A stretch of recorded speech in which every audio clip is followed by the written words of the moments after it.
They told you to be kind, to forgive, to give endlessly.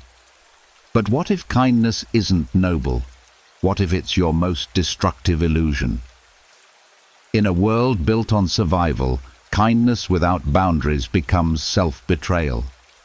This is not a sermon, it's an autopsy of how your empathy became your executioner. These are the 10 brutal lessons about how kindness, the very virtue you worship, can quietly ruin your life. Lesson 1. Kindness without wisdom is vanity disguised as virtue. I used to believe in good people. I was one of them, or so I convinced myself. Every morning, I'd wake with the righteous certainty that my kindness was proof of my moral superiority, that my willingness to help, to forgive, to give endlessly made me better than those cold, calculating souls who seemed to navigate life with such efficient selfishness. The myth of the good person is perhaps humanity's most seductive lie. We've constructed entire civilizations around this fiction, that there exists a category of humans who are inherently virtuous, whose every action springs from pure intention, whose kindness flows like water from an inexhaustible well. Christianity tells us to turn the other cheek. Buddhism preaches compassion for all sentient beings. Secular humanism whispers that empathy is our highest evolutionary achievement. But what if they're all wrong? Marcus Aurelius, writing in his Meditations, understood something we've forgotten. Very little is needed to make a happy life. It is all within yourself, in your way of thinking. Notice, he didn't say kindness. He didn't say helping others.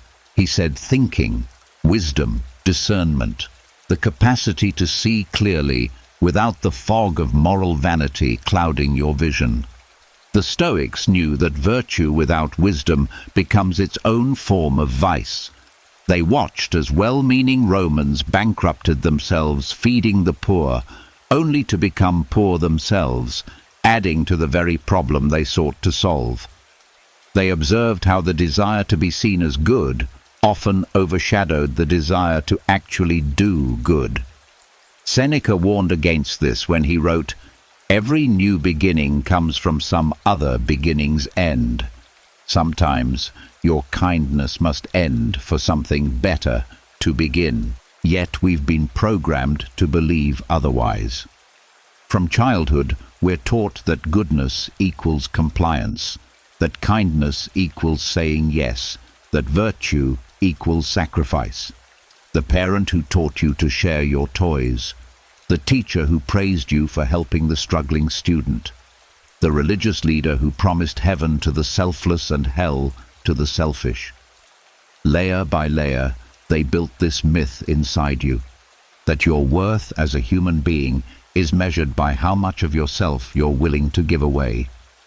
I see it now, this programming, for what it truly is, a control mechanism. Society needs your kindness to function. It needs you to work overtime without complaint, to forgive betrayals without consequence, to give more than you receive and call it noble. The myth of the good person isn't about making you better, it's about making you useful. Consider the visual metaphor that haunts me. A person standing at a well, offering cup after cup of water to an endless line of thirsty souls. Their smile is beatific, their purpose clear. They are good, they are kind, they are helping. But look closer. Their own cup is cracked, leaking precious water onto the ground with each pour. They grow weaker with each act of generosity, yet they cannot stop. To stop would be to admit they are not good. To stop would be to shatter the identity they've built their entire existence around. This is kindness without wisdom, a beautiful gesture that destroys the giver while providing only temporary relief to the receiver. The wise person would first fix their own cup, then teach others to repair theirs. But wisdom is harder than kindness. Wisdom requires you to think, to question, to sometimes say no. Kindness requires only that you say yes again and again until there's nothing left of you to give, see? The French existentialist Albert Camus understood this trap. In The Stranger, he created Meursault, a character who refuses to perform the expected rituals of grief, love, and social nicety. Society condemns him not for his actions, but for his refusal to pretend. His crime isn't murder, it's honesty. His sin isn't violence, it's the unwillingness to lie about his feelings to make others comfortable. We are all Meursault's opposite, performing kindness like actors on a stage, terrified of what might happen if we drop the mask. We've confused authenticity with cruelty, boundaries with selfishness, and honest self-interest with evil.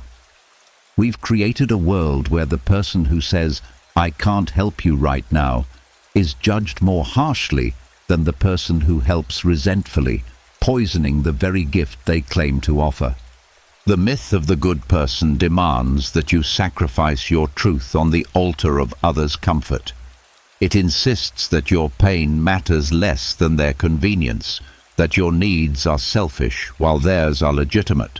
It transforms you into a martyr without a cause, dying not for something meaningful, but for the desperate need to maintain an illusion. But what if you stopped? What if you admitted that sometimes you don't want to help? That sometimes their emergency isn't your responsibility? That sometimes kindness is cruelty in disguise, enabling their weakness while destroying your strength? The wise person understands that true virtue isn't about being good, it's about being whole. It's about having something genuine to offer because you've first taken care of yourself. It's about helping from abundance rather than scarcity, from strength rather than depletion. Marcus Aurelius knew this when he wrote, "Confine yourself to the present." The present moment doesn't include everyone else's problems. It doesn't include their validation of your goodness. It includes only what is truly yours, your thoughts, your choices, your responsibility to yourself. The myth of the good person will tell you this is selfish, but selfishness and self-preservation are not the same thing. One destroys, the other creates the foundation for genuine contribution. Until you understand this difference, your kindness will remain what it has always been. Vanity disguised as virtue, ego dressed up as love. Lesson 2. Unbounded empathy corrodes the self. I wanted to save everyone until I lost myself. The words echoed in my mind as I sat in my car outside the therapist's office, unable to move.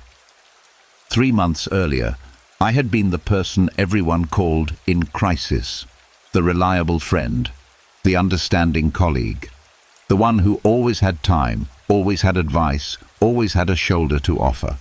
Now I couldn't even save myself from the parking meter running out. Empathy fatigue isn't just tiredness. It's the slow dissolution of your emotional boundaries until you can no longer tell where your pain ends and others begins.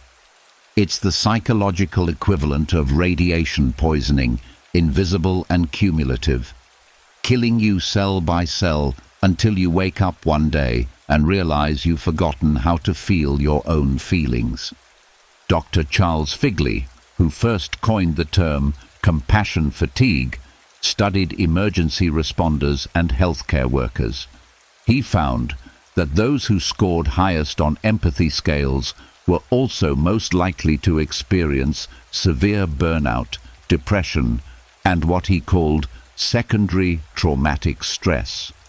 Their capacity to feel others' pain became their own destruction. The very trait that made them excellent caregivers was slowly killing them. But Figley's research focused on professionals. What about the rest of us? What about those of us who make empathy our identity, who pride ourselves on being the ones who care, who build our entire sense of self around to absorb and process others' emotional debris? The psychological literature has a term for this: emotional labor. Sociologist Arlie Russell Hochschild defined it as the management of feelings to create a publicly observable facial and bodily display. But I think she was too narrow. Emotional labor isn't just what flight attendants do when they smile through turbulence. It's what you do every time you prioritize someone else's emotional state over your own. Every time you swallow your anger to keep the peace. Every time you offer comfort when you need comforting. Every time you listen to their problems while your own pile up like unpaid bills. The human nervous system wasn't designed for this. Mirror neurons, those cells that fire when we observe others' actions and emotions, evolved to help us survive in small tribal groups of 50 to 150 people. They helped us read danger, coordinate hunts, and maintain social cohesion. But modern life exposes us to thousands of people's pain through social media, news, extended networks of acquaintances who treat us like emotional dumping grounds. Your brain can't distinguish between witnessing trauma and experiencing it. When you absorb others' anxiety, your cortisol spikes. When you feel their depression, your serotonin drops. When you carry their anger, your amygdala goes into overdrive. Neurologically, their emotions become your emotions. Their trauma becomes your trauma. Their chaos becomes your chaos. I remember the moment I realized I had disappeared. Sarah was crying on my couch again. Her third breakup this year. The same patterns, the same poor choices, the same desperate need for someone to tell her she wasn't broken. As I listened, offering the same supportive words I'd given dozens of times before, I felt nothing. Not compassion, not irritation, nothing. That's when the terror hit. I had become so skilled at feeling others' emotions that I had lost access to my own. I was like a radio that could only receive signals, never transmit. The constant incoming emotional data had overloaded my circuits, leaving me functionally numb to my own experience. The Stoics would have seen this coming. Epictetus taught his students to distinguish between what belongs to them and what belongs to others. You are not your body and hair, he wrote, but reason and mind. He would have looked at my situation and asked a simple question: whose emotions are you carrying and why? Marcus Aurelius pushed this further. You have power over your mind, not outside events.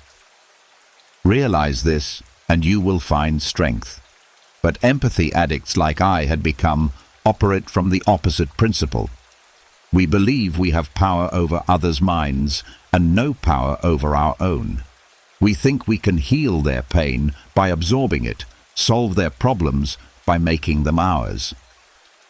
The neuroscience confirms what the Stoics intuited. Boundaries aren't selfish. They're neurological necessities. Dr. Matthew Lieberman's research at UCLA shows that people with weak emotional boundaries have hyperactive anterior cingulate cortexes, the brain region associated with emotional pain. They literally feel others' pain as if it were their own, but without the neurochemical rewards that come from processing your own emotions. This creates a vicious cycle. The more you feel others' pain, the more depleted you become. The more depleted you become, the more you seek validation through helping others. The more you help from depletion, the less effective your help becomes, creating more problems that you then feel compelled to solve. It's an emotional Ponzi scheme where you're both the perpetrator and the victim. The existentialists understood this trap differently, but arrived at the same conclusion. Sartre wrote about bad faith, the act of denying your freedom and responsibility by pretending you have no choice. When you say, "I had to help," you're in bad faith. When you claim, "I couldn't say no," you're in bad faith. You always have a choice. Admitting this is terrifying because it means admitting that your empathy might not be noble. It might be avoidance. What are you avoiding? Your own pain, your own problems, your own responsibility to create a life worth living. It's easier to fix others than to fix yourself. It's simpler to feel their clearly defined problems than to face your own murky, complex internal landscape. Their crisis gives your life immediate meaning and purpose. Without it, you might have to confront the question that terrifies every empathy addict. Who are you when you're not needed? The cure isn't to become heartless. It's to become heartful, full of your own heart, your own emotions, your own experience.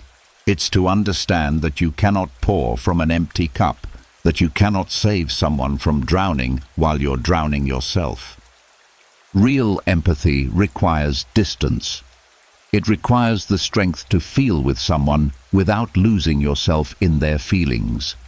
It requires the wisdom to know when your help helps and when it hurts.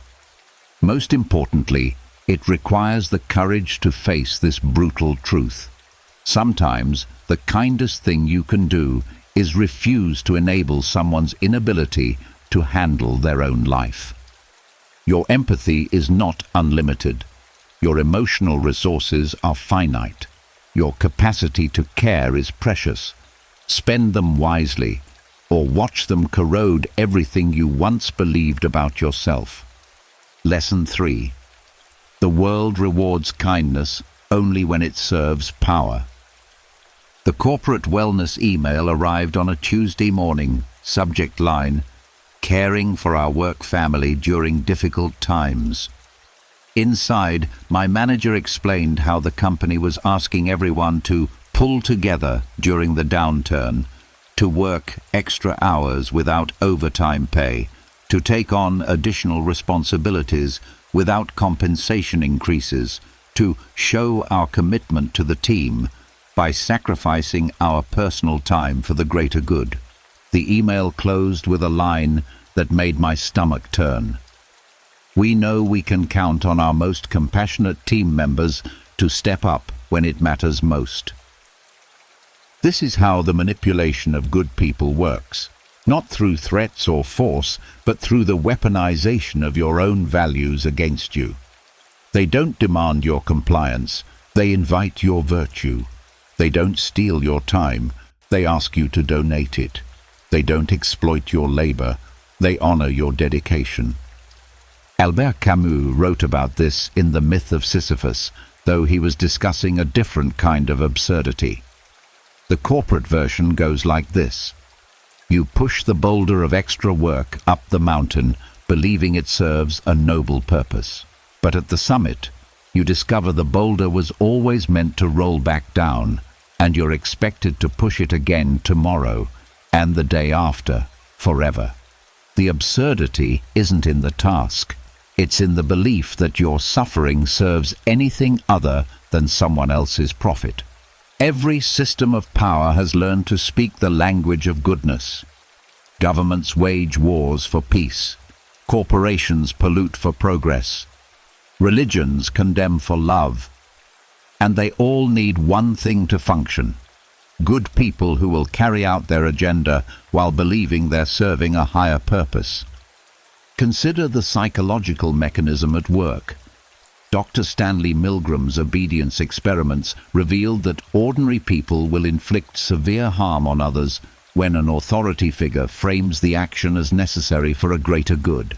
The participants weren't sadists. They were kind, normal individuals who had been taught to trust authority and value compliance. Their goodness became the very tool of their moral compromise. But Milgram's shocks were obvious violations. The manipulation of the good in modern life is far subtler. It operates through what sociologists call moral entrepreneurship, the process by which those in power define what counts as virtue and then profit from that definition. Take the modern workplace's obsession with passion.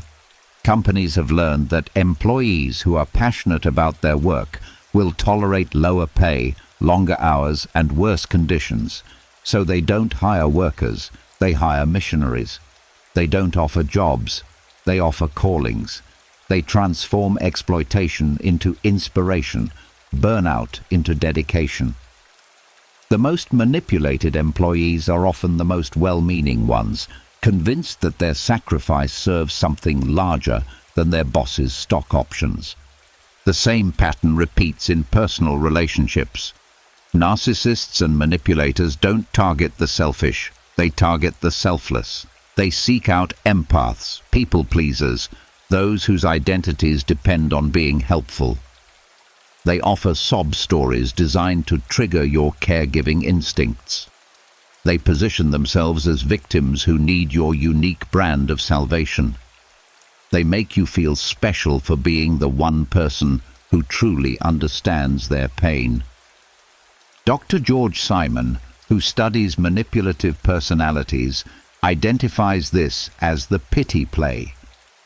Manipulators know that good people are vulnerable to guilt and shame, so they frame every boundary you attempt to set as evidence of your cruelty. They position every no as abandonment. They transform your self-care into their victimization. The manipulation works because it leverages a fundamental confusion in how we think about morality. We've been taught that intentions matter more than outcomes, that trying counts more than succeeding, that caring matters more than effectiveness. This creates what philosophers call the moral luck problem. We judge actions by their motivations rather than their results. But manipulators have learned to game this system. They've discovered that good intentions can justify terrible outcomes, that caring rhetoric can excuse harmful actions, that the appearance of virtue can substitute for actual virtue. They speak your moral language while serving their amoral purposes. Friedrich Nietzsche saw this clearly in his critique of slave morality. He argued that traditional virtues like kindness, humility, and self-sacrifice were actually tools of social control, designed to make the powerful feel safe and the powerless feel noble. The good person, in Nietzsche's analysis, is often the useful person, useful to systems that require their compliance. This doesn't mean Nietzsche was advocating cruelty. He was advocating honesty about power. He was suggesting that we examine our virtues not just for their beauty, but for their function. Who benefits when you're kind? Who profits when you're selfless? Who gains power when you sacrifice? The answers are rarely pretty. Your kindness often serves those who wouldn't reciprocate it. Your sacrifice often benefits those who would never make the same sacrifice for you. Your goodness often enables systems that would collapse if you stopped being good. Marcus Aurelius understood this when he wrote, "Be like the rocky headland on which the waves constantly break. It stands firm, and round it the seething waters are laid to rest. The rocky headland doesn't absorb every wave. It lets them crash and recede. It maintains its integrity not through compliance, but through resistance." Real virtue, the Stoics believed, requires discernment. It requires the wisdom to distinguish between requests that deserve your kindness and manipulation disguised as need. It requires the strength to help selectively rather than indiscriminately. Most importantly, it requires the courage to ask uncomfortable questions. What is this request actually asking of me? Who truly benefits from my compliance? What would happen if I said no? The manipulation of the good relies on your reluctance to ask these questions. It depends on your belief that questioning motives is cynical, that examining requests for help is selfish, that saying no makes you a bad person. It needs you to remain naive about power, innocent about exploitation, trusting about others' intentions. But innocence when it enables harm, ceases to be a virtue. Trust, when it's repeatedly violated, becomes foolishness. Kindness, when it serves manipulation, transforms into complicity. The world will always reward your kindness when it serves the world's purposes. Your job is to decide whether those purposes deserve your service. Lesson 4. You must betray others to remain loyal to yourself. The text message arrived at 11:47 p.m. I really need to talk. Can I come over? My finger hovered over the keyboard. 6 months ago, I would have typed, of course, without hesitation. I would have put on coffee, cleared space on the couch, prepared myself to absorb whatever crisis required my immediate attention. I would have felt good about myself, reliable, caring, available when it mattered. Tonight I typed, I'm sorry, but I'm not available tonight. Can we talk tomorrow? The response came immediately. Wow, I guess I know who my real friends are.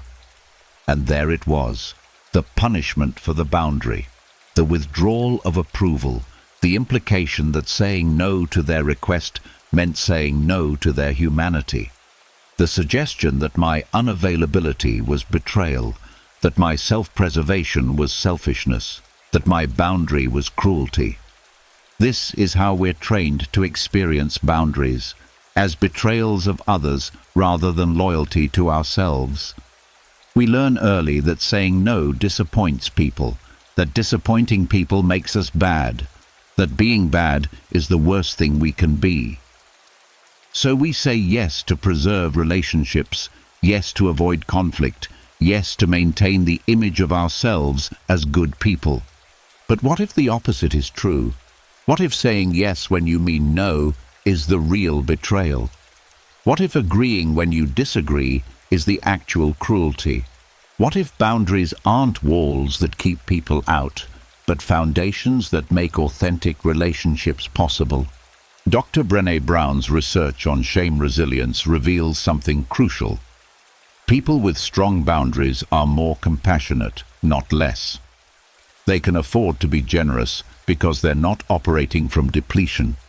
They can offer genuine help because they're not resentfully obligated. They can love others because they haven't abandoned themselves. But boundaries feel like betrayal because we've confused enmeshment with connection. We believe that love means absorbing others' emotions, that friendship requires unlimited availability, that caring means fixing others' problems. We've been taught that the depth of a relationship is measured by how much of yourself you're willing to sacrifice for it. Epictetus would have found this absurd. No one can hurt you without your permission, he taught. But this permission isn't just about allowing others to harm you. It's about allowing them to define your responsibilities, dictate your priorities, and determine your worth. When you say yes to avoid their disappointment, you're giving them permission to control your life. The Stoic concept of preferred indifference applies here. Some things are naturally preferred: health over sickness, wealth over poverty, approval over disapproval. But they're indifferent in the sense that they don't determine your virtue or worth. Others' approval is preferred, but it's not essential. Their disappointment is not preferred, but it's not catastrophic. Yet we live as if others' emotional states are our responsibility, as if their comfort is our duty, as if their happiness depends on our compliance. We become what psychologists call emotional hostages, people whose well-being is held captive by others' feelings. This creates what family systems theorists call triangulation. Instead of dealing with their own problems directly, people learn to recruit others to manage their emotions for them. Your friend doesn't learn to self-soothe. They learn to call you. Your family member doesn't develop coping skills. They develop the skill of making you feel guilty for having needs. Your colleague doesn't take responsibility. They transfer it to you. The tragedy is that your compliance doesn't actually help them. When you consistently rescue people from the consequences of their choices, you enable their helplessness. When you absorb their anxiety, you prevent them from developing their own emotional regulation. When you fix their problems, you rob them of the opportunity to grow stronger. Paradoxically, boundaries are acts of love, both for yourself and for others. They force people to develop their own resources. They prevent you from building resentment. They create space for authentic connection rather than codependent entanglement. But setting boundaries requires accepting a brutal truth. You will be seen as selfish. You will be accused of not caring. You will be told you're hurting people who claim to love you. Some relationships will end. Some people will leave. Some will try to punish you for choosing yourself. Jean-Paul Sartre wrote about this in Being and Nothingness. Hell is other people, not because others are inherently evil, but because we allow them to define us. We become prisoners of their opinions, slaves to their expectations, hostages to their emotional states. We lose ourselves in our desperate attempts to be what they need us to be. The existentialist solution is radical responsibility, owning your choices completely, regardless of others' reactions. When you set a boundary, you're not just saying no to their request, you're saying yes to your own agency. You're choosing to be the author of your life rather than a character in theirs. This feels like betrayal because it is betrayal. Betrayal of the false self you constructed to please others. Betrayal of the agreements you made to be endlessly available. Betrayal of the role you played as their emotional caretaker. But these betrayals are necessary for authenticity. You cannot be genuine while playing a character. You cannot love authentically while denying your own needs. Marcus Aurelius captured this in a different way. Confine yourself to the present. The present moment contains only your actual responsibilities, not the imagined obligations others place on you. In this moment, you are responsible for your thoughts, your choices, your actions.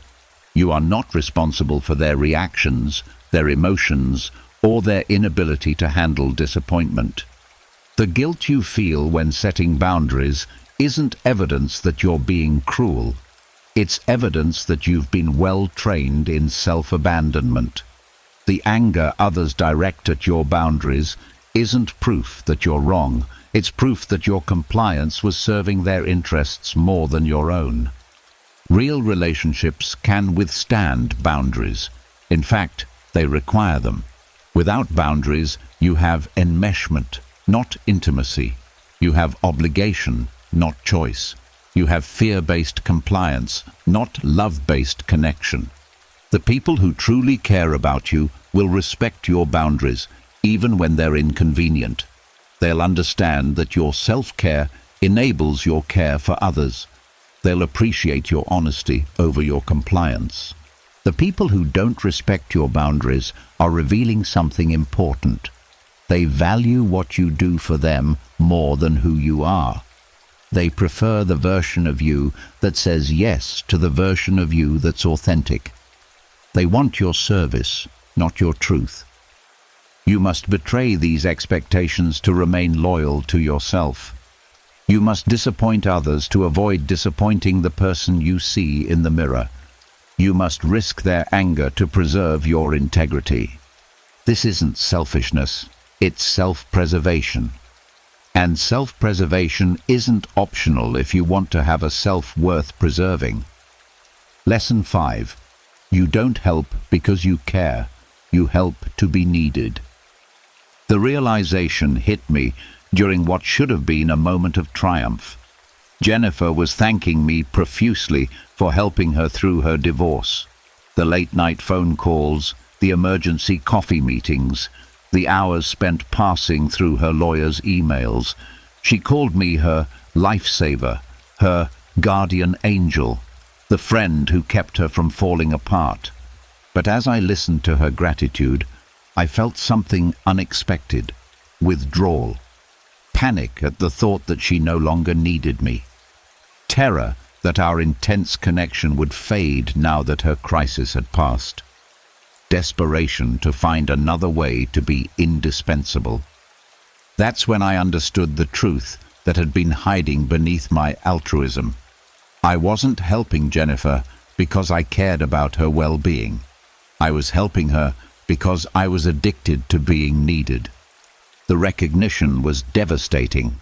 All those years of priding myself on my compassion, my reliability, my willingness to drop everything for a friend in crisis. It was all an elaborate drug-seeking behavior. The drug was significance. The high was being essential to someone else's survival. The withdrawal was the terrifying possibility of being ordinary, unnecessary, easily replaced. Dr. Patrick Carnes, who pioneered research on behavioral addictions, identified helping as one of the most socially acceptable addictions. Unlike substances or gambling, helping others is praised, rewarded, and encouraged. Society needs helpers, so it creates the conditions for helping addiction while pretending it's virtue. The neurochemistry supports this analysis. When you help someone in crisis, your brain releases dopamine, the same neurotransmitter involved in cocaine addiction. You get a rush from being needed, a high from solving problems, a sense of power from being the one others turn to.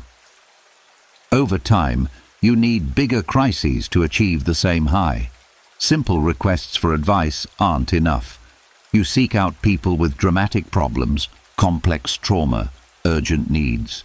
Like any addiction, helping addiction progresses through predictable stages. It starts with occasional helping that feels good and meaningful. It escalates to seeking out people who need help, positioning yourself as the solution to others' problems. It progresses to creating emergencies, unconsciously encouraging others' dependency, offering help they didn't ask for, involving yourself in situations that don't require your intervention. The final stage is tolerance and withdrawal. The same level of helping no longer provides the same high.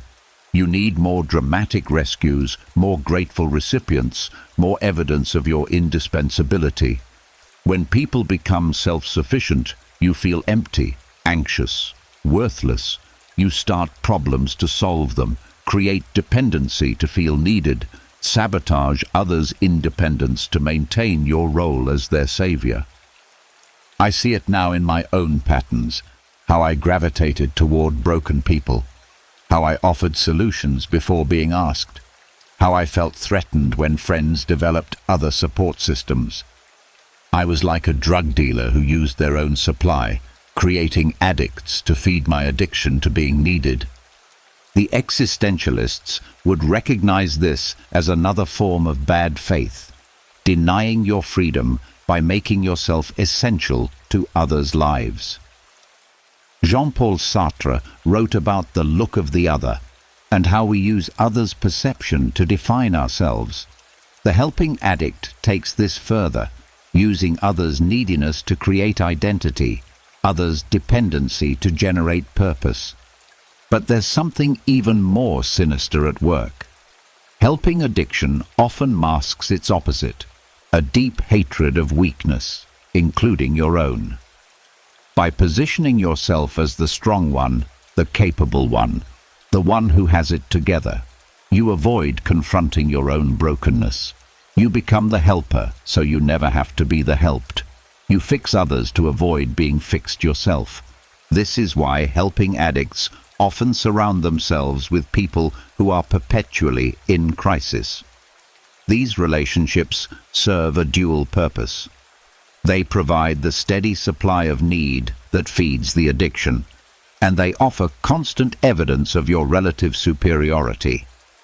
You may have problems, but at least you're not like them. You may be struggling, but at least you're not falling apart like they are. Dr. Melody Beattie's research on codependency reveals how this pattern destroys both parties. The helper becomes increasingly resentful and exhausted, secretly furious at the very people they claim to love. The helped becomes increasingly infantilized and dependent, losing confidence in their ability to handle their own life. Both parties become trapped in a dynamic that serves neither's authentic growth. The Stoics understood this trap through their teaching on preferred indifference. Being needed feels good, but it's not necessary for virtue. Being helpful seems virtuous, but it can mask vice. Marcus Aurelius wrote, "The best revenge is not to be like your enemy." In the context of helping addiction, the best response to others' neediness is not to become addicted to meeting it. Real compassion, Stoic philosophers argued, requires emotional distance. You can care about someone's welfare without taking responsibility for it. You can wish them well without fixing their problems. You can offer support without becoming indispensable. True helping empowers the other person. Addictive helping creates dependency. The recovery process for helping addiction mirrors other addiction recoveries: recognition, withdrawal, and developing healthier ways to meet underlying needs. You must first admit that your helping isn't primarily about the other person. It's about you. You must recognize that your need to be needed is harming both you and those you claim to help. Then comes withdrawal, the terrifying process of stepping back, saying no, allowing others to struggle without your intervention. This feels cruel because it challenges your identity as a good person. It feels selfish because it prioritizes your authenticity over their comfort. It feels wrong because you've confused enabling with loving. But withdrawal is necessary for both parties' growth.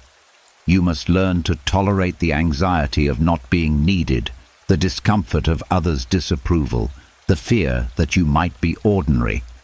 They must learn to tolerate their own problems, develop their own resources, discover their own strength. The goal isn't to stop helping entirely. It's to help from wholeness rather than emptiness, from choice rather than compulsion, from love rather than addiction. Real helping happens when you have something genuine to offer, not when you need something from the exchange. It comes from abundance, not scarcity. It serves their growth, not your identity. The brutal truth is that most of what you call caring is actually using. Most of what you call helping is actually harming. Most of what you call love is actually addiction to significance, to being needed, to the identity of the good person who saves others while slowly destroying themselves. Recovery means finding other ways to feel valuable, other sources of meaning, other foundations for identity. It means learning to love people enough to let them struggle, to care about them enough to refuse to rescue them, to respect them enough to believe they can handle their own lives. It means admitting that you don't help because you care. You help to be needed, and that need is destroying both you and everyone you claim to love. Lesson 6. Sometimes cruelty is honesty in disguise. The meeting room fell silent after David finished his proposal. 23 slides of obvious failure disguised as innovation, a project that would waste 6 months and half our budget chasing a solution to a problem that didn't exist. Everyone knew it. The tension was thick enough to cut. But instead of speaking up, I watched my colleagues nod politely. Janet offered interesting insights. Mark praised his creative approach. Susan suggested exploring the possibilities further. One by one they smiled and lied and called it kindness.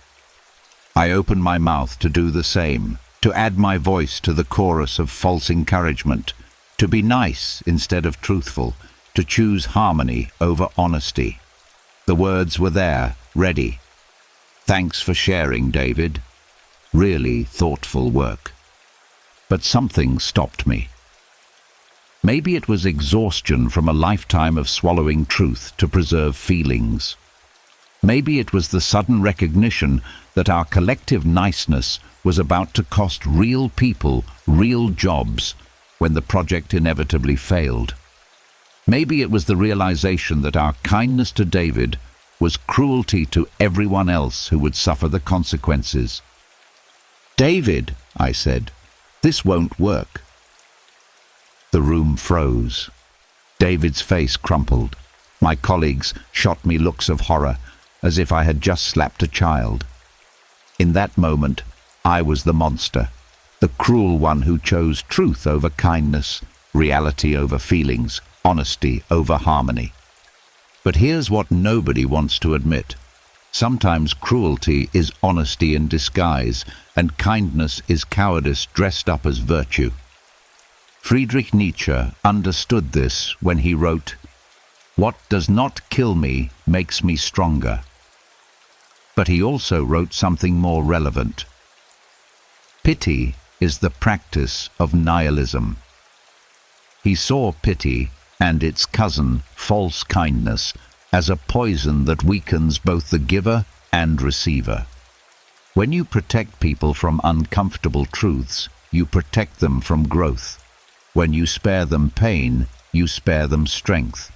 Nietzsche's critique of Christian morality centered on this insight. The virtues we celebrate often serve weakness rather than strength. Turning the other cheek isn't noble if it enables abuse. Forgiving repeatedly isn't virtuous if it encourages more harm. Being nice isn't kind if it perpetuates dysfunction. The German concept of Schadenfreude, taking pleasure in others' suffering, gets a lot of criticism. But what about its opposite, Fremdschämen, feeling embarrassment for someone else's behavior? When you feel uncomfortable watching someone make a fool of themselves, when you want to protect them from their own poor choices, when you smooth over their mistakes to spare them consequences, you're engaged in a form of emotional cowardice disguised as compassion. David needed to hear that his proposal was flawed. Not to humiliate him, but to save him from the greater humiliation of public failure. The team needed someone to name the obvious problem so we could solve it. The company needed honest feedback to avoid costly mistakes. But our collective commitment to being nice nearly prevented all of this necessary pain. Dr. Brené Brown's research on vulnerability reveals something crucial. Shame cannot survive being spoken. But our culture of false kindness creates the conditions for shame to flourish. When you don't tell people hard truths, you force them to discover those truths through failure, humiliation, and consequences that could have been avoided. Real kindness sometimes looks like cruelty. The parent who enforces consequences, the friend who refuses to enable destructive behavior, the colleague who provides honest feedback instead of empty praise, the partner who names problems instead of pretending they don't exist. But we've been trained to confuse niceness with kindness, harmony with health, avoiding conflict with preserving relationships.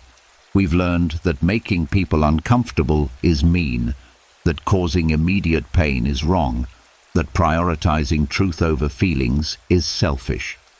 This training serves systems that benefit from our compliance. Workplaces want employees who won't challenge bad decisions. Families want members who won't name dysfunction. Relationships want partners who won't rock the boat. Society wants citizens who will smile and nod and keep the peace, even when the peace is built on lies. The Stoics had a different approach. Marcus Aurelius wrote, "If it is not right, do not do it. If it is not true, do not say it." Notice the order. First, don't do wrong things. Second, don't say false things. Truth-telling wasn't optional in Stoic ethics. It was fundamental to living with integrity. Epictetus pushed this further. No one can hurt you without your permission. But this permission isn't just about allowing physical harm, it's about allowing others to live in delusion. When you participate in collective lies, when you enable others' self-deception, when you choose their comfort over their growth, you're giving them permission to remain weak. The cowardice of false kindness manifests in countless ways. The therapist who validates every feeling instead of challenging destructive patterns. The teacher who gives participation trophies instead of honest grades. The friend who agrees with every decision instead of offering different perspectives. The manager who avoids difficult conversations until small problems become catastrophic failures. Each act of false kindness is an act of moral cowardice, a refusal to engage with reality because reality is uncomfortable. It's easier to be nice than to be helpful. It's simpler to validate than to challenge. It's safer to agree than to dissent. But this safety is an illusion. When you consistently choose comfort over truth, you create a world built on collective delusion. Problems don't disappear because you refuse to name them. They metastasize. Dysfunction doesn't heal because you pretend it doesn't exist. It spreads. Weakness doesn't strengthen because you protect it. It deepens. The existentialists understood this as another form of bad faith, the denial of your responsibility to engage authentically with others. When you lie to preserve someone's feelings, you're treating them as too fragile to handle truth. When you enable their poor decisions, you're denying their capacity to learn and grow. When you protect them from consequences, you're robbing them of agency. Jean-Paul Sartre wrote about the look of the other and how we use others' perceptions to define ourselves. But what happens when those perceptions are based on lies? When the approval you seek comes from people who don't really know you? When the harmony you preserve requires you to hide your authentic thoughts and feelings? You become a ghost of yourself, present but not really there, agreeable but not honest, kind but not truthful. You trade your integrity for their comfort, your authenticity for their approval, your growth for their stagnation. The cruel truth is that your kindness often serves your own cowardice more than others' well-being. You avoid conflict because conflict is uncomfortable for you. You spare feelings because watching pain makes you anxious. You enable dysfunction because confronting it requires courage you're not sure you possess. Real kindness requires courage. The courage to disappoint people, to make them uncomfortable, to risk their anger in service of their growth. It means caring more about their long-term well-being than their immediate comfort. It means respecting them enough to believe they can handle difficult truths. Sometimes the cruelest thing you can do is be kind. Sometimes the kindest thing you can do is be cruel. The difference lies not in the immediate emotional impact, but in the long-term consequences for everyone involved. When I told David his proposal wouldn't work, it felt cruel. But 3 hours later, we had identified the real problem and designed a solution that actually worked. 6 months later, the project succeeded beyond our expectations. A year later, David thanked me for the feedback that helped him grow as a leader. The temporary cruelty of honesty had served everyone better than the permanent cruelty of false kindness would have. Sometimes the most loving thing you can do is refuse to lie. Sometimes the most compassionate act is causing immediate pain to prevent greater suffering. Your commitment to being nice isn't noble, it's cowardly. Your refusal to cause discomfort isn't kind, it's enabling. Your dedication to harmony isn't peaceful, it's a form of violence against truth itself. Real kindness requires the courage to be cruel when cruelty serves growth, honesty when honesty hurts, and authentic when authenticity disrupts the comfortable lies we all prefer to truth. Lesson 7. Your suffering doesn't make you good. It makes you predictable. I mistook suffering for meaning. For years, I wore my exhaustion like a badge of honor. The dark circles under my eyes weren't signs of poor self-care. They were proof of my dedication. The constant stress wasn't evidence of poor boundaries. It was testimony to how much I cared.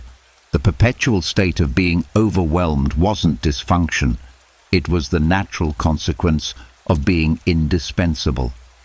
I had become addicted to martyrdom, convinced that my worth was measured by my willingness to suffer for others. Every sacrifice felt noble.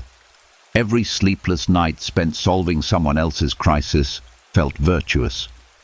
Every time I put others' needs before my own, I told myself I was being good, loving, selfless. But martyrdom isn't love. It's a sophisticated form of manipulation disguised as virtue. Dr. Leon Festinger's research on cognitive dissonance explains why martyrdom feels so meaningful. When you suffer for a cause, your brain needs to justify that suffering. The greater the sacrifice, the more valuable the cause must be. The more you give up, the more important you must be. Suffering becomes self-validating, creating a feedback loop where pain equals purpose. This is why martyrs are often the most resistant to solutions. If your identity depends on suffering for others, then their independence threatens your sense of self. If your worth comes from being needed, then their self-sufficiency becomes your obsolescence. Martyrs don't actually want to solve problems, they want to suffer for them permanently. The psychology of martyrdom operates through what therapists call trauma bonding, the attachment that forms through shared suffering. But martyrs create artificial trauma bonds, manufacturing crises to generate the intensity they mistake for intimacy. They become addicted to the drama, the urgency, the feeling of being absolutely essential in moments of desperation. I see it now in my own patterns, how I attracted broken people, how I offered help before being asked, how I felt empty when life was peaceful. I needed their chaos to feel alive, their problems to feel purposeful, their dependency to feel valuable. My suffering wasn't sacrificial, it was strategic. Friedrich Nietzsche understood this dynamic when he wrote about slave morality, the value system that makes virtue out of weakness, nobility out of suffering, righteousness out of resentment. The martyr, in Nietzsche's analysis, is the ultimate expression of slave morality, someone who gains power through powerlessness, control through surrender, superiority through victimhood. What does not kill me makes me stronger, Nietzsche wrote. But he also warned against those who choose weakness, who make suffering their identity, who use their pain as a weapon against others' happiness. The martyr's suffering isn't transformative, it's performative. Consider the classic martyr's refrain, "After everything I've done for you." This phrase reveals the transactional nature of martyrdom. The suffering wasn't selfless, it was an investment expecting returns.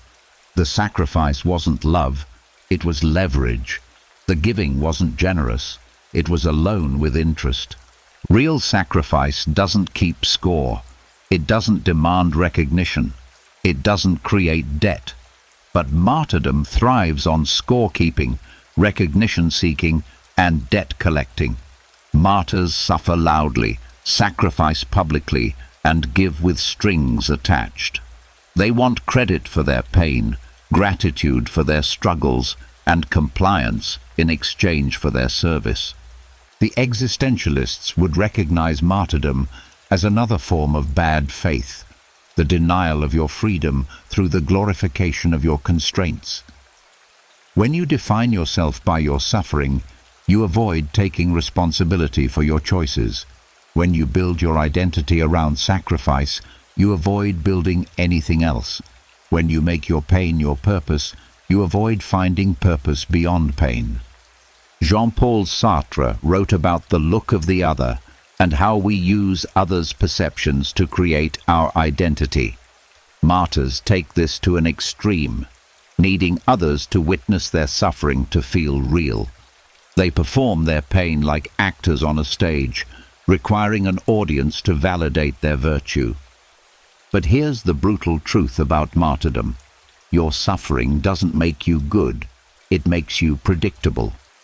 Martyrs follow the same patterns, use the same scripts, create the same dynamics, regardless of the specific situation.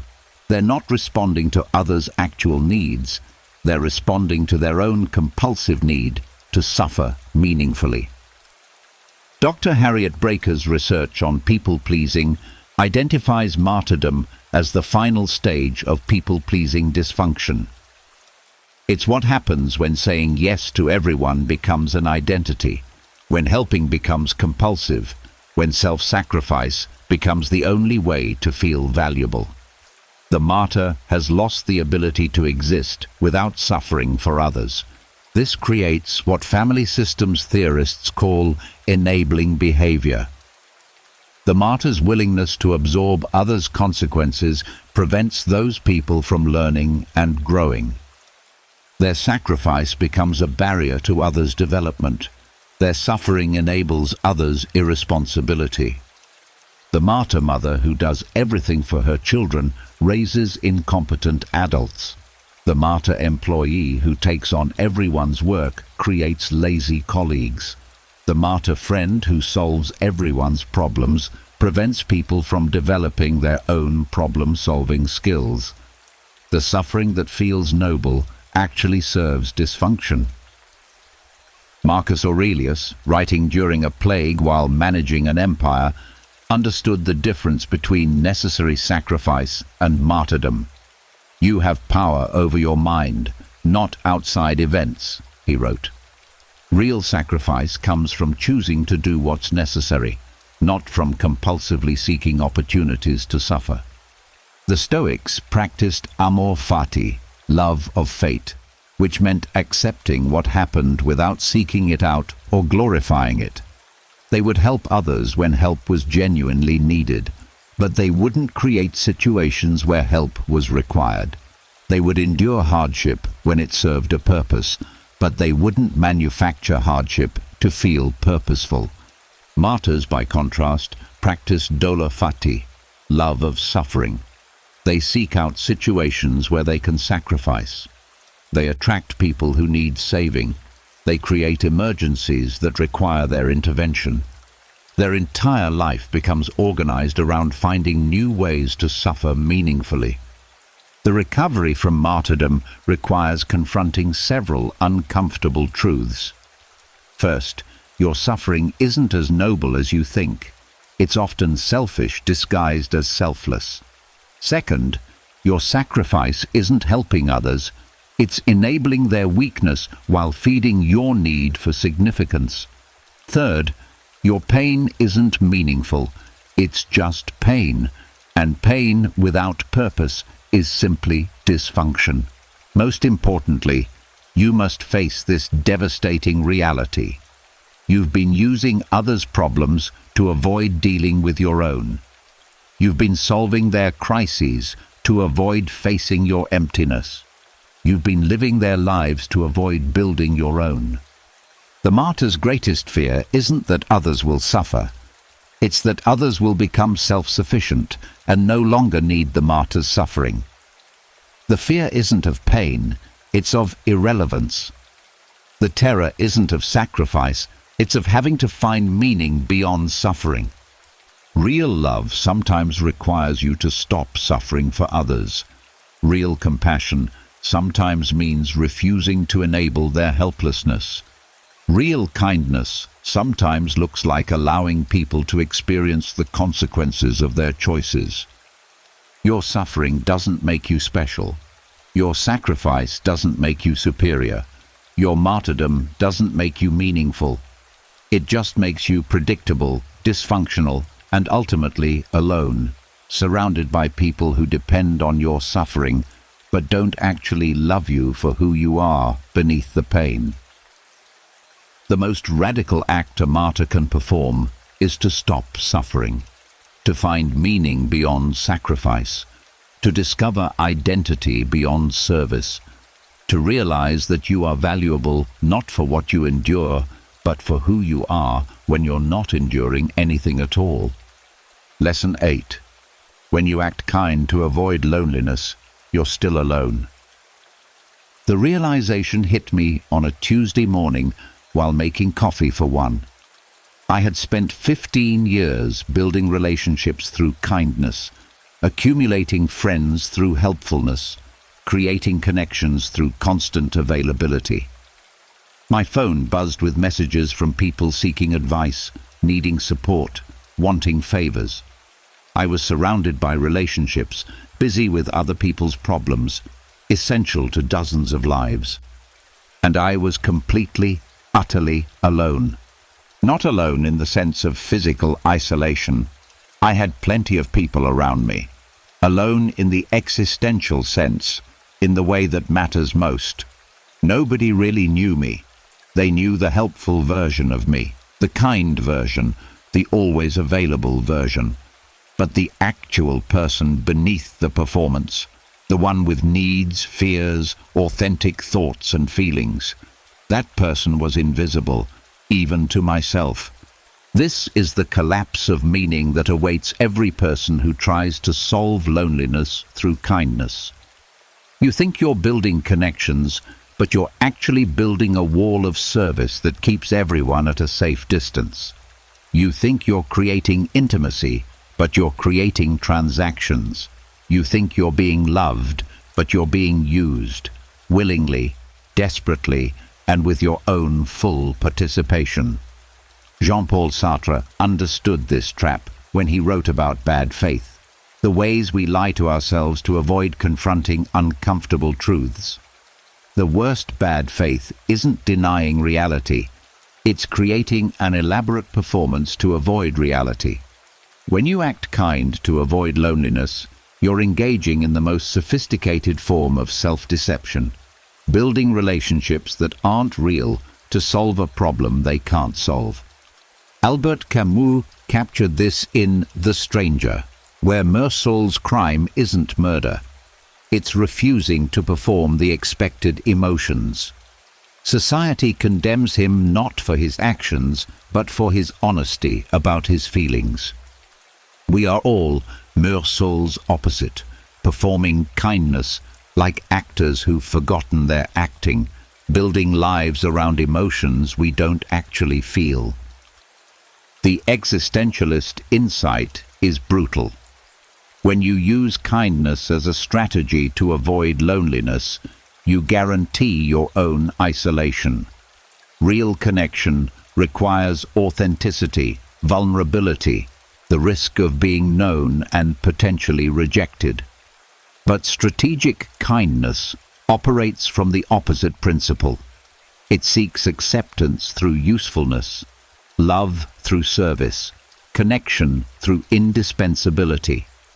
This creates what I call functional loneliness, being surrounded by people who interact with your function rather than your essence. They love what you do for them, not who you are. They need your kindness, not your truth. They want your availability, not your authenticity.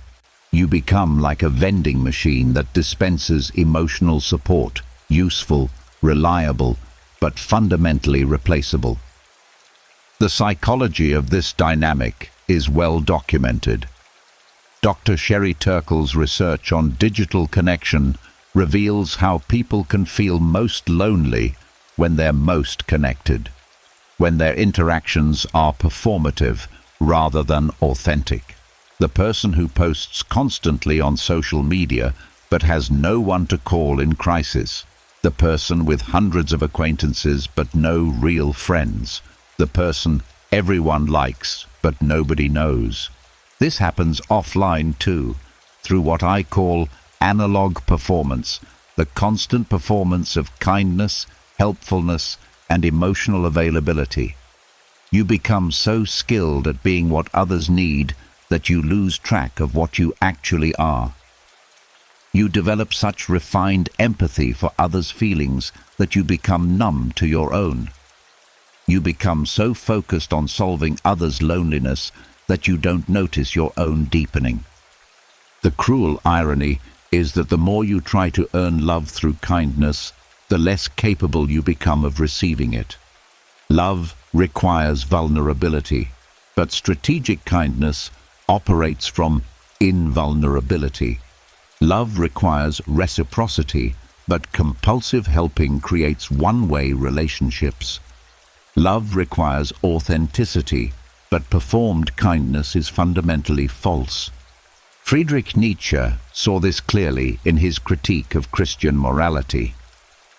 He argued that the emphasis on self-sacrifice, turning the other cheek and loving others more than yourself, created people who were incapable of genuine love, either giving it or receiving it. They could serve, but not connect. They could help, but not heal. They could perform virtue, but not experience intimacy. The Stoics approached this differently. Marcus Aurelius wrote, "The best revenge is not to be like your enemy." In the context of loneliness, this means refusing to let your need for connection corrupt your capacity for connection. It means being willing to be alone rather than building fake relationships. It means choosing authenticity over acceptance, even when authenticity guarantees initial rejection. Epictetus taught his students to distinguish between what belongs to them and what belongs to others. Your loneliness belongs to you. It's your responsibility to address it honestly, not to medicate it through compulsive kindness. Others' approval belongs to them. You can't control it, manipulate it, or earn it permanently through performance. But we've been trained to see loneliness as a problem to solve, rather than an experience to understand. We view it as evidence of our inadequacy, rather than information about our needs. We treat it as an emergency requiring immediate action, rather than a signal requiring thoughtful response. This creates what Viktor Frankl would have recognized as a meaning crisis, the attempt to find purpose through avoiding pain rather than through engaging meaningfully with reality. When you use kindness to avoid loneliness, you're not creating meaning, you're creating distraction. You're not building purpose, you're building dependency, others on your service and yours on their need. The collapse of meaning happens gradually, then suddenly. You realize that despite years of giving, helping, and sacrificing, you feel empty. Despite being surrounded by grateful people, you feel unknown. Despite being constantly busy with others' needs, you feel purposeless. The life you built through kindness feels hollow because it was built on performance rather than truth. This is the existential crisis of the strategic helper. You've spent so much energy being what others needed that you've forgotten what you need. You've become so skilled at reading others that you've lost the ability to read yourself. You've developed such a sophisticated sense of others' emotions that your own emotions have become foreign to you. The path out of this collapse isn't more kindness, it's more honesty. It's the willingness to admit that your helping was often hiding, that your kindness was often cowardice, that your availability was often avoidance, that your service was often strategy. Real meaning comes from authentic engagement with reality, not from performed engagement with others' needs. Real connection comes from mutual vulnerability, not from one-sided service. Real love comes from being known and choosing to stay, not from being useful and hoping to be needed. When you act kind to avoid loneliness, you create a worse form of loneliness. the loneliness of being unknown while being constantly surrounded. You build a life that looks full but feels empty, relationships that seem close but lack intimacy, connections that provide stimulation but not satisfaction. The brutal truth is that loneliness solved through kindness isn't solved at all. It's just dressed up, performed for an audience, and called something else. You're still alone. You're just alone with an audience now, alone while being applauded, alone while being appreciated for everything except who you actually are.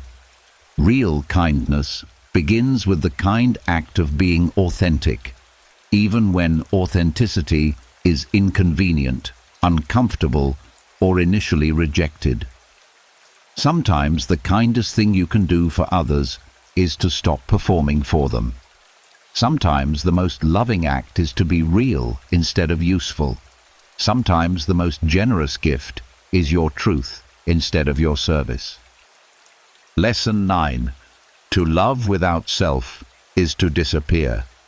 I disappeared on a Thursday, not physically. I was still there, still breathing, still going through the motions of existence. But the person I had been, the individual with thoughts and preferences and boundaries, had vanished so gradually that I didn't notice until she was completely gone. It started, like all disappearances do, with love, or what I mistook for love. "I love how adaptable you are," he said in the early days. "You're so easygoing. You never make demands." I glowed under this praise, proud of my flexibility, my willingness to accommodate, my ability to love without conditions or expectations. I had learned that real love meant putting the other person first, always. That relationships worked when someone was willing to sacrifice. That being the one who gave more was being the one who loved more. So I adapted to his schedule, his preferences, his moods, his needs. I became fluent in his emotional landscape while losing the map to my own. I learned to read his signals with microscopic precision while becoming increasingly deaf to my own internal voice. I shaped myself around his edges until I forgot I had ever had a shape of my own. The French have a phrase for this: l'amour fou, crazy love. But what they don't mention is that the craziness isn't passionate intensity. It's the insanity of trying to love someone while systematically erasing yourself. It's the madness of believing that self-annihilation equals devotion, that disappearing proves dedication, that losing yourself means finding love. Dr. Helen Fisher's research on the neuroscience of love reveals something terrifying. The brain patterns of people in love closely resemble those of people with obsessive-compulsive disorder. The same neural pathways that create intrusive thoughts and compulsive behaviors also create the overwhelming focus on another person that we romanticize as love. The line between love and mental illness isn't just thin, it's often non-existent. But there's a difference between healthy love and pathological attachment. Healthy love enhances both people. Pathological attachment diminishes at least one. Healthy love creates interdependence. Pathological attachment creates dependency. Healthy love involves two whole people choosing each other. Pathological attachment involves one person absorbing the other until only one remains. I became expert at this absorption. I learned to want what he wanted, to need what he needed, to feel what he felt. I called it empathy, but it was actually emotional cannibalism, consuming my own identity to feed his sense of being perfectly understood. I thought I was loving deeply when I was actually loving destructively, giving so completely that there was nothing left to give from. The existentialists understood this trap. Simone de Beauvoir, in The Second Sex, wrote about how women are taught to define themselves through their relationships to men, to find meaning through service to others, to measure their worth by their willingness to sacrifice. But her insight applies beyond gender. Anyone who loves without maintaining a self will eventually have nothing to offer but their own absence. Jean-Paul Sartre, despite his complicated relationship with de Beauvoir, understood the philosophical problem. When you love without boundaries, you engage in what he called bad faith, denying your own freedom, agency, and responsibility.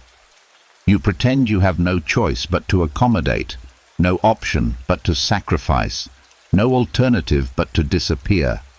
You use love as an excuse for self-abandonment. But self-abandonment isn't love. It's a sophisticated form of manipulation disguised as devotion. When you systematically erase your needs, preferences, and boundaries, you're not being generous, you're being controlling.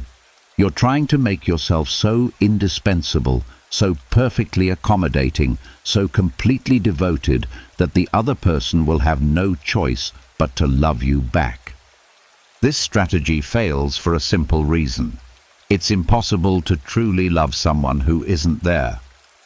When you disappear into a relationship, you rob the other person of the opportunity to love an actual person. Instead, they're left loving a reflection of themselves, a mirror that shows them only what they want to see. They might appreciate this mirror, find it useful, even become attached to it. But they can't love it, because there's no one there to love. The psychology of codependency explains this dynamic clearly. Dr. Melody Beattie's research shows that codependent people don't actually love their partners. They love being needed by them. They don't seek mutual connection. They seek the security that comes from being indispensable. They don't want to be known. They want to be necessary. This creates what I call vampiric love, a dynamic where one person feeds off the other's need for them. The vampire doesn't want the victim to become stronger, more independent, or more whole, because that would threaten the vampire's source of sustenance. Instead, they encourage dependency, reward helplessness, and sabotage their partner's attempts at self-sufficiency. I see it now in my own patterns, how I encouraged his dependency on me, how I made myself indispensable to his emotional regulation, how I became the solution to problems I helped create. I thought I was being loving when I was actually being controlling.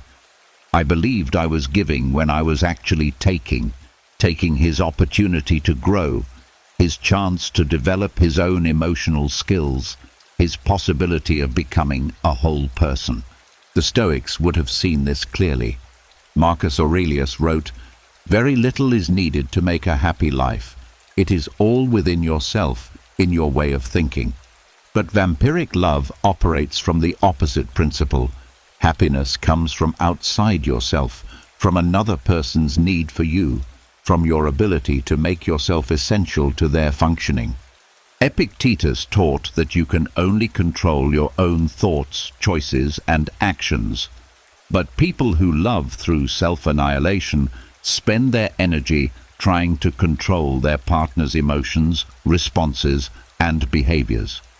They twist themselves into whatever shape they think will produce the desired reaction, never realizing that this manipulation makes authentic love impossible. Real love requires two whole people making a choice to share their wholeness.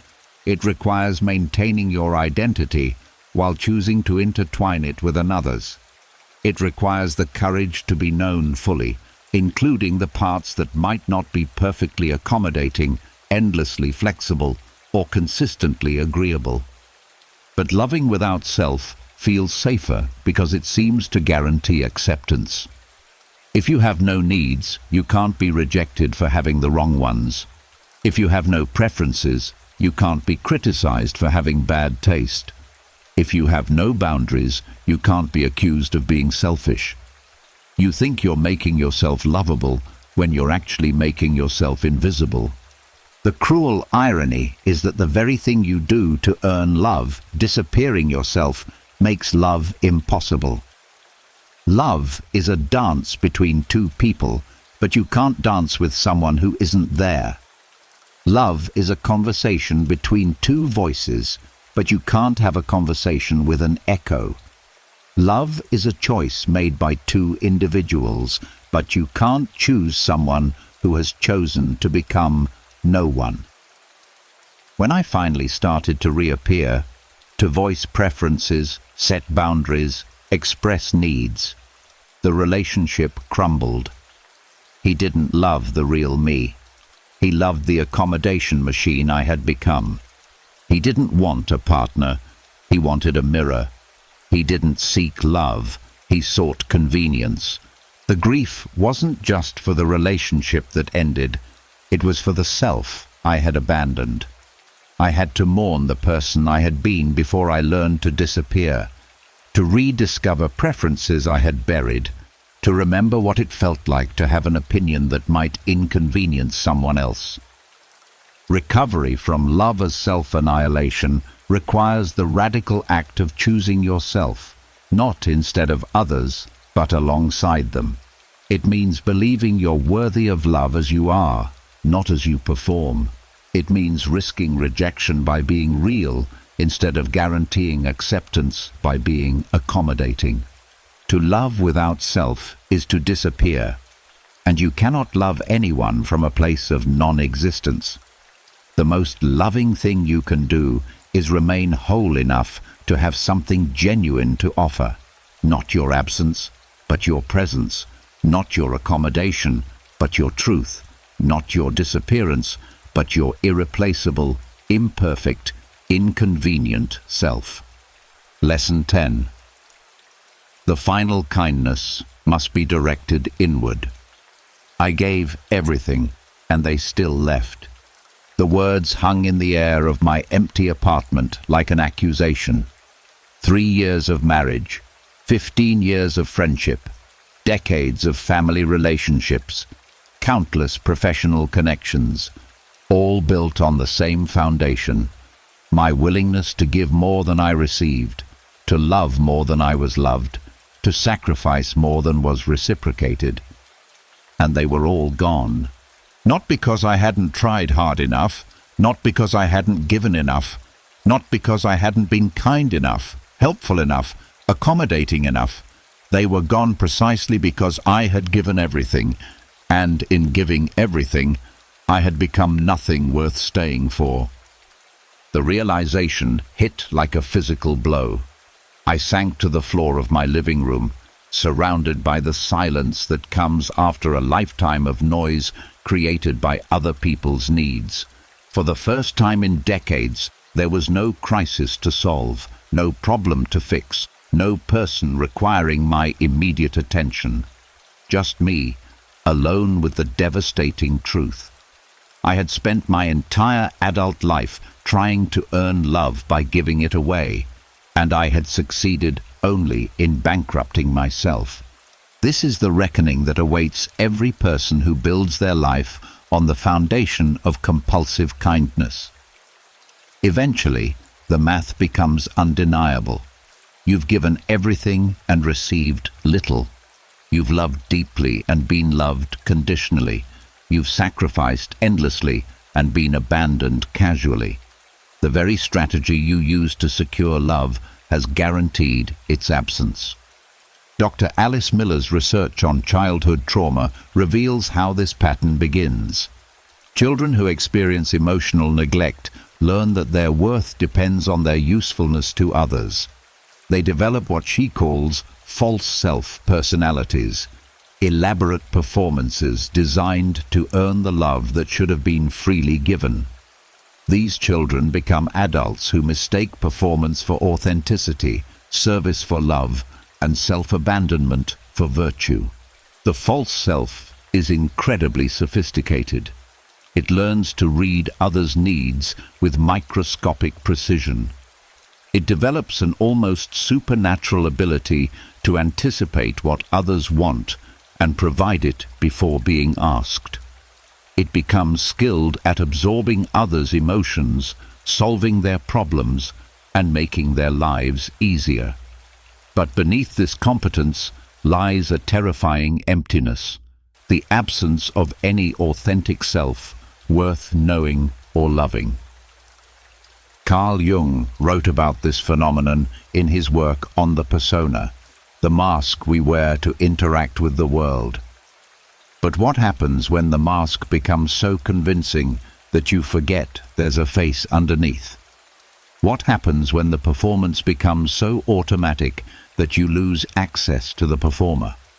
What happens when you become so skilled at being what others need that you forget what you actually are? You become a ghost haunting your own life, present but not really there, helpful but not really engaged, loving but not really loved. You develop what I call functional depression, the ability to perform all the tasks of living while feeling completely disconnected from the life you're living. You smile at parties while feeling empty inside. You help friends while feeling utterly alone. You give advice while having no idea what you actually believe. The French existentialist Gabriel Marcel wrote about the difference between a problem and a mystery. A problem can be solved through analysis and action. A mystery can only be approached through participation and acceptance. The reckoning represents the moment when you realize that your entire approach to life has been wrong. You've been trying to solve the mystery of love through the mechanics of kindness. Love isn't a problem to be solved through better performance. It's a mystery to be entered through authentic presence. You can't earn it, manipulate it, or guarantee it through good behavior. You can only create the conditions for it by being genuinely present as who you actually are, not who you think others need you to be. But authentic presence requires something you've systematically destroyed, a self-worth presenting. Years of adaptation, accommodation, and self-sacrifice have left you like a tree that's been pruned so severely that only the trunk remains. You know how to serve others' needs, but you've forgotten what your own needs feel like. You can sense others' emotions with perfect accuracy, but your own emotional landscape has become foreign territory. The reckoning forces you to confront several devastating truths simultaneously. First, your kindness wasn't primarily about others. It was about your desperate need to be needed. Second, your helping wasn't actually helpful. It was often enabling that prevented others from developing their own strength. Third, your love wasn't really love. It was a transaction where you traded your authenticity for their temporary appreciation. Most brutally, you must face this reality. The people who left weren't rejecting your kindness. They were rejecting your emptiness. They didn't abandon you because you weren't good enough. They left because there wasn't enough of you there to stay with. They couldn't love someone who had systematically erased themselves in the name of love. This recognition triggers what psychologists call existential crisis, the fundamental questioning of everything you believed about yourself, your purpose, and your worth. If your value doesn't come from helping others, where does it come from? If your identity isn't built on being needed, who are you when nobody needs you? If your purpose isn't serving others' happiness, what is the point of your existence? The terror of these questions is why most people never reach the reckoning. They find new people to serve, new crises to solve, new ways to avoid confronting the emptiness at their core. They hop from relationship to relationship, job to job, cause to cause, always seeking the next opportunity to prove their worth through service. But the reckoning, despite its devastation, is actually a form of salvation. It's the moment when you stop running from yourself and start the hard work of recovery. It's when you begin to understand that the final kindness, the only kindness that truly matters, must be directed inward. Marcus Aurelius, writing alone with his thoughts during difficult times, understood this. You have power over your mind, not outside events. Realize this, and you will find strength. The strength he referenced isn't the strength to endure others' demands. It's the strength to reclaim your own life, your own choices, your own authentic response to existence. The path back to yourself begins with a radical act of self-compassion, treating yourself with the same kindness you've lavished on others. It means setting boundaries not as acts of cruelty, but as acts of self-preservation. It means saying no, not because you don't care about others, but because you finally care about yourself. Recovery requires rebuilding from the ground up. You must rediscover your preferences, your values, your authentic responses to life. You must learn to tolerate others' disappointment when you're not endlessly available. You must develop the courage to be disliked for being real rather than loved for being useful. Most importantly, you must forgive yourself for the years of self-betrayal disguised as virtue. You were doing the best you could with the tools you had, trying to solve real problems through strategies that couldn't work. Your kindness, even when misguided, came from a genuine desire to create connection and meaning. The final kindness, kindness to yourself, doesn't mean becoming selfish or cruel. It means becoming whole enough to offer authentic kindness rather than compulsive service. It means loving others from abundance rather than emptiness, from choice rather than desperation, from strength rather than neediness. I gave everything, and they still left. But in their leaving, they gave me something unexpected. The opportunity to find myself again. The chance to discover who I am when I'm not performing for anyone. The possibility of learning to love and be loved authentically rather than transactionally. The reckoning isn't the end of your story, it's the beginning of your real life. The life where you matter not for what you do for others, but for who you are when you're not doing anything for anyone. The life where kindness comes from wholeness rather than emptiness, where love is mutual rather than desperate, where you finally understand that the most revolutionary act is to be authentically, unapologetically, completely yourself.